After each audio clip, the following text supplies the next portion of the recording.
Hi, I want to talk to you about this idea of loss. What is loss? So it's definitely an idea of the past when we're looking back, because you could only lose something if it's already from the past, right? If it's in the future, it's definitely not lost. If it's happening now, we don't have all the information, because we can't really lose something right now. But so what do we lose, right, in our lives? What do we own?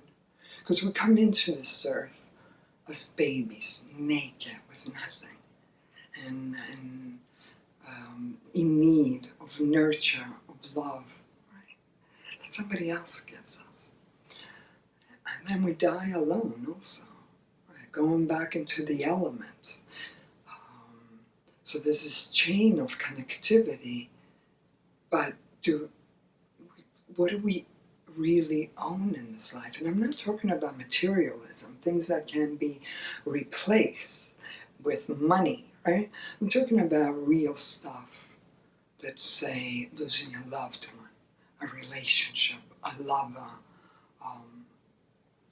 parents, work, businesses. It's very painful, right? Now, in that loss, I want to invite you to see what have you gained.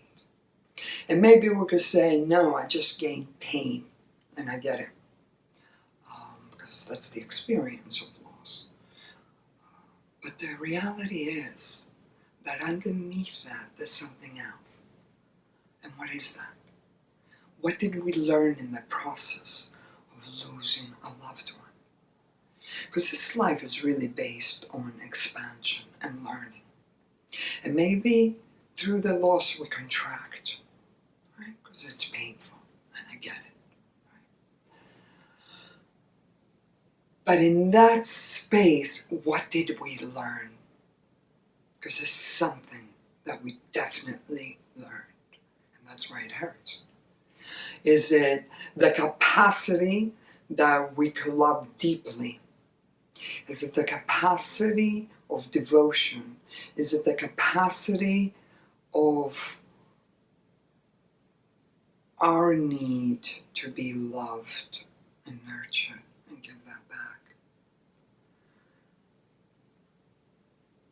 So what do we lose?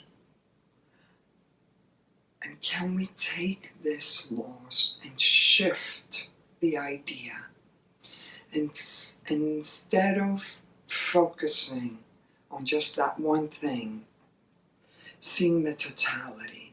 Because underneath layers, there is something there's the opposite.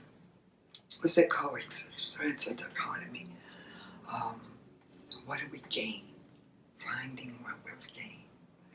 And it's definitely there. It's a harsh little lesson. Because when we lose things, we are asked to go into places that we've never been before. And out of our comfort zone comes growth and expansion, if we allow it. It could also go the other way, where it destroys us. But even in that, even allowing for that to happen, because sometimes we get into those trips, right? And I know I have, of taking a blame, right? Or the guilt, or whatever it is. I want you to understand those are low vibrations. And yeah, they're natural to go through, but getting stuck in them is not necessary. Right? How can we move into what did we learn? What did we find? What did we uncover? As things explode open through the pain, through the loss, what is underneath that? You know, I love this idea of a broken heart, let's say. Things that break our hearts. Only through that there can be expansion and regrowth. It's like the seed. You know, we plant seeds. The seed has to break open for it to germ and completely and start growing. It has to break open. So allowing for that experience to create growth. I know from personal experience, my biggest challenges, my biggest traumas, once I move through them, and sometimes it takes a very long time,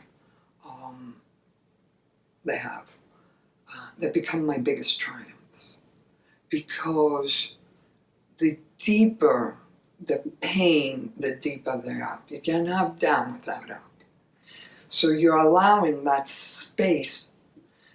We're allowing the space to be created, the container, or to completely be destroyed and the space for shift into another container. So I want to invite you to really keep this idea of what is it that we think that we lost? What did we lose within that space?